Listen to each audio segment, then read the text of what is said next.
dears, welcome back to Sala Learning. It's me, Sri Bhama SB. മക്കളെ, നിങ്ങൾക്ക് ഇന്ന് ഏറ്റവും യൂസ്ഫുൾ ആകാൻ പോകുന്ന ഒരു വീഡിയോ ആയിട്ടാണ് മിസ് വന്നിട്ടുള്ളത്. എന്താണെന്ന് ചോദിച്ചു കഴിഞ്ഞാൽ ഇമ്പോർട്ടന്റ് ആയിട്ട് 5 മാർക്ക് സ്കോർ ചെയ്യാൻ പറ്റിയിട്ടുള്ള ഒരു ക്വസ്റ്റ്യൻ.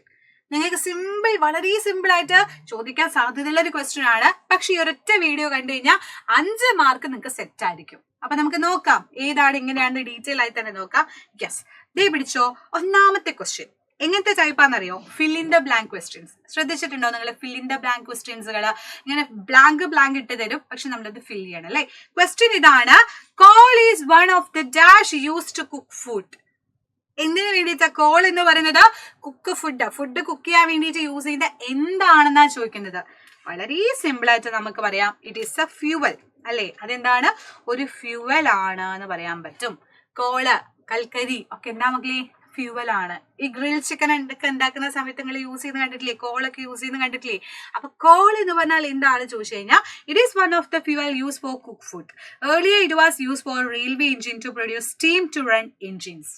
പണ്ട് കാലത്ത് റെയിൽവേകളിൽ യൂസ് ചെയ്തിരുന്നു. പണ്ട് കൽക്കരി ഉപയോഗിച്ചിട്ടായിരുന്നു ട്രെയിനൊക്കെ ഓടിയിരുന്നത്. ഇപ്പൊ മാറി, ഇപ്പൊ സെറ്റപ്പ് ഒക്കെ മാറി. പക്ഷെ പണ്ട് ആദ്യ കാലങ്ങളിലൊക്കെ ഈ ഒരു ഫ്യൂവൽ യൂസ് ചെയ്തിട്ടാണ് നമ്മുടെ ട്രെയിനൊക്കെ പോയിക്കൊണ്ടിരുന്നതെന്ന് ആലോചിച്ച് വെക്കാം. It is also use in thermal power plants to produce electricity. Thermal power പ്ലാന്റ്സിലും ഇലക്ട്രിസിറ്റി പ്രൊഡ്യൂസ് ചെയ്യാൻ വേണ്ടിയിട്ട് നമ്മൾ എന്ത് യൂസ് ചെയ്യാറുണ്ട്?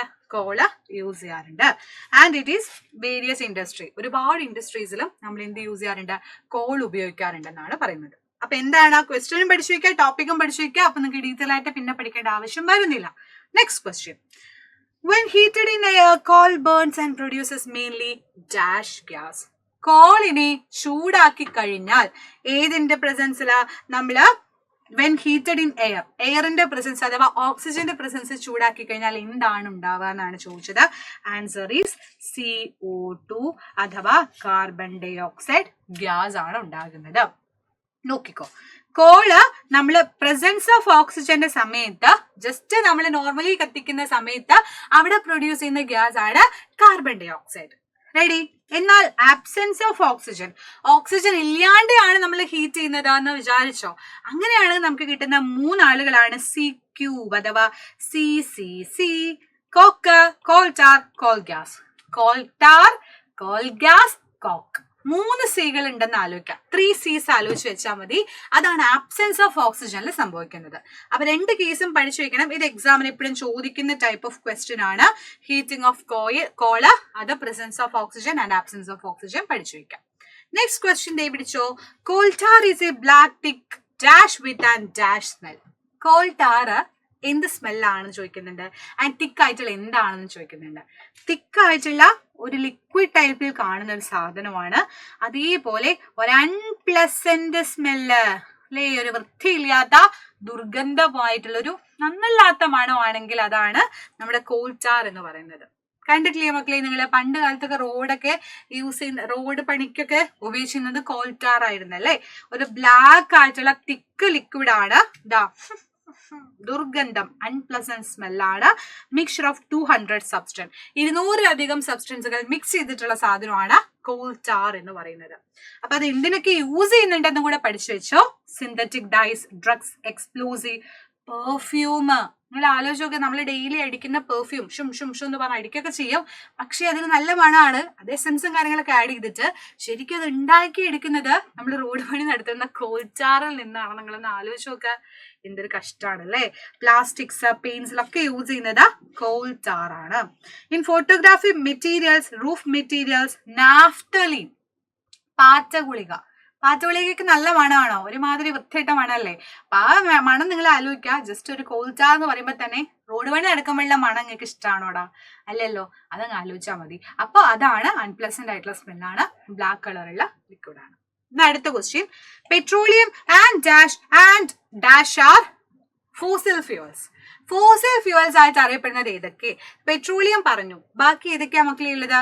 ഏത് വേണേലും നിങ്ങൾക്ക് പറയാം. കോള് പറയാം, നാച്ചുറൽ ഗ്യാസ് പറയാം, petrol, diesel, petroleum products, LPG ഒക്കെ നിങ്ങൾക്ക് വേണമെങ്കിൽ ഫോസിൽ ഫ്യൂൽസ് ആയിട്ട് പറയാൻ വേണ്ടി പറ്റും അല്ലേ. അപ്പൊ എന്താണ് ഫോസിൽ ഫ്യൂൽ നിങ്ങൾക്ക് അറിയില്ലേ? അതെന്താണ്? It is A non renewable energy sources form from the remain of plants animals that lived long ago. ഒരുപാട് കാലം മില്യൺ ഓഫ് ഇയേഴ്സ് ആയിട്ട് ഭൂമിയുടെ അടിയിൽ അടിഞ്ഞു കൂടിയിട്ടുണ്ടാകുന്ന ഡെഡ് റിമെയിൻസിൽ നിന്നുണ്ടാകുന്ന ഫ്യൂവലാണ് എന്തെന്ന് പറയുന്നത് ഫോസിൽ ഫ്യൂവൽസ്. അത് നോൺ റിന്യൂവബിൾ ആ. നമുക്ക് കഴിഞ്ഞു പോയാൽ വീണ്ടും ഉണ്ടാക്കി എടുക്കാൻ പറ്റുമോ ചോദിച്ചാൽ ഇല്ല. കാരണം അത് മില്യൺ ഓഫ് ഇയേഴ്സ് ആയിട്ട് നടക്കുന്ന നാച്ചുറൽ പ്രോസസ് ആണ്. So we can't able to renew that one. So it is non-renewable energy sources ആണ്. എക്സാമ്പിളുകൾ ഇതൊക്കെ ഉണ്ട്. പെട്രോള്, കോള്, നാച്ചുറൽ ഗ്യാസ് ഒക്കെ ഉണ്ട്. അപ്പൊ അത് എന്റെ മക്കളെ എന്ത് ചെയ്യുക, പഠിച്ചു വെക്കുക, അടിപൊളിയായിട്ട് എഴുതാം. അപ്പൊ അതാ വളരെ സിമ്പിൾ ആയിട്ട് പറയുകയാണെങ്കിൽ ഡെഡ് റിമെയിൻ ഓർഗാനിസംസിൽ നിന്നാണ് ഫോസിൽ ഫ്യൂൽസ് ഫോം ചെയ്യുന്നത്. അത് ഈ പറയുന്ന എല്ലാ സാധനങ്ങളും നമ്മൾ മിസ് വെച്ചിട്ടുണ്ട്, ഇനി വായിക്കുന്നില്ല. CNG, LPG ഒക്കെ എന്താണ് ഫോസിൽ ഫ്യൂവൽ ആയിട്ട് നമുക്ക് പറയാൻ വേണ്ടി പറ്റും. അപ്പൊ എന്താണ് ഫോസിൽ ഫ്യൂൽ എന്നും അതിലുള്ള എക്സാമ്പിളും ഷുവർ ആയിട്ട് നിങ്ങൾ പഠിച്ചിരിക്കണം. ഇനി last question, forest and coal are dash natural resources. അത് എന്ത് ടൈപ്പ് ഓഫ് നാച്ചുറൽ റിസോഴ്സസ് എന്നാണ് ചോദിച്ചത്. നമുക്ക് സിമ്പിൾ ആയിട്ട് പറയാൻ പറ്റും എക്സോസ്റ്റബിൾ. എന്താ എക്സോസ്റ്റബിൾ നാച്ചുറൽ റിസോഴ്സസ് എന്ന് പറഞ്ഞാൽ എന്താ? നമ്മുടെ നാച്ചുറൽ റിസോഴ്സസിനെ രണ്ടായിട്ട് ക്ലാസിഫൈ ചെയ്തിട്ടുണ്ട്, റിന്യൂവബിൾ ആയിട്ടുള്ളതും നോൺ റിന്യൂവബിളും. എന്ന് വെച്ചാൽ എക്സോസ്റ്റബിളും ഇൻഎക്സോസ്റ്റബിളും. എക്സോസ്റ്റ് ചെയ്യാ പറയുമ്പോൾ നമ്മൾ കുറെ സമയം ശരിക്കും നോർമലി നമ്മൾ പറയില്ലേ I am exhausted, I can't able to do this. നമ്മൾ കുറെ ഇന്ന് കഷ്ടപ്പെട്ട് പഠിച്ചാൽ എക്സോസ്റ്റബിൾ ആയി പറയും. പിന്നെ നമ്മൾ പഠിച്ചാൽ നടക്കില്ല എന്നർത്ഥം. നമ്മൾ പറയും വയ്യ, ഇനി പഠിക്കാൻ പറ്റത്തില്ല പറയും അല്ലേ. അതുപോലെ ആലോചിക്കുക. അപ്പൊ എക്സോസ്റ്റബിൾ എന്ന് പറയുമ്പോൾ അത് ആക്ച്വലി തീർന്നു പോയാൽ പിന്നെ നമുക്ക് തിരിച്ചു കിട്ടില്ല. നോൺ റിന്യൂവബിൾ ആണ്. ലിമിറ്റഡ് ക്വാണ്ടിറ്റിയിൽ മാത്രം കാണുന്ന നമ്മുടെ ഹ്യൂമൻ ആക്ടിവിറ്റി കൊണ്ട് എക്സോസ്റ്റ് ആവുന്ന സാധനങ്ങളെ നമ്മൾ വിളിക്കുന്ന പേരാണ് എക്സോസ്റ്റബിൾ നാച്ചുറൽ റിസോഴ്സസ്. അത് നോൺ റിന്യൂവബിൾ ആണ്. അതിനെ വീണ്ടും ഉണ്ടാക്കിയെടുക്കുക പറഞ്ഞാൽ ദാറ്റ് ഈസ് ഇമ്പോസിബിൾ ആണ്.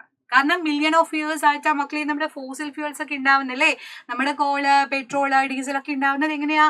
കോടിക്കണക്കിന് വർഷങ്ങളായിട്ട് ഭൂമിയിൽ അടിഞ്ഞുണ്ടാവുന്നത് കൊണ്ട് അതിനെ നമുക്ക് എന്ത് പറയാം? എക്സോസ്റ്റബിൾ ആയിട്ടുള്ള നാച്ചുറൽ റിസോഴ്സസ് ആണെന്ന് പറയാം. രണ്ടാമത്തെ ടൈപ്പ് ഓഫ് കാറ്റഗറി ആണ് റിന്യൂവബിൾ റിസോഴ്സസ്, അഥവാ നമുക്ക് ഉണ്ടാക്കി എടുക്കാൻ പറ്റുന്ന സാധനങ്ങൾ. ഇൻഎക്സോസ്റ്റബിൾ ആയിട്ടുള്ളത് അതെന്തൊക്കെയാ? നമ്മുടെ സൂര്യപ്രകാശം, സൺലൈറ്റ് എന്നും കിട്ടൂലേ. ഇന്ന് കഴിഞ്ഞാൽ നാളെ കിട്ടും, നാളെ കഴിഞ്ഞാൽ മറ്റന്ന് കിട്ടും അല്ലെ. അപ്പൊ അതെന്താണ്? ഇൻഎക്സോസ്റ്റബിൾ ആണ്. വിൻഡ്, എയർ ഒക്കെ എന്താണ്? അതൊന്നും എക്സോസ്റ്റബിൾ അല്ല. അൺലിമിറ്റഡ് ക്വാണ്ടിറ്റിയിൽ ഇഷ്ടം പോലെ നമുക്ക് കിട്ടുന്ന സാധനമാണെന്ന് പറയാൻ വേണ്ടി പറ്റും. അപ്പൊ ഈ രണ്ട് ടൈപ്പ് കാറ്റഗറിയും കൂടെ പഠിച്ചു വെക്കുക. Natural resources can be classified into exhaustible and inexhaustible energy resources. Set അല്ലടാ? റെഡി അല്ലേ? അപ്പൊ ദാ വളരെ കുറഞ്ഞ സമയം കൊണ്ട് അടിപൊളിയായിട്ട് നമ്മൾ 5 മാർക്ക് സ്കോർ ചെയ്തു. അതും fill in the blank questions important ആയത് നമ്മൾ ഡിസ്കസ് ചെയ്തിട്ടുണ്ട്. ബാക്കി കാര്യങ്ങൾ ഇനി വരുന്ന ക്ലാസ്സിൽ ഡിസ്കസ് ചെയ്യാം. സോ അതുവരേക്കും bye bye dears. See you next video കാണാം. ബൈ.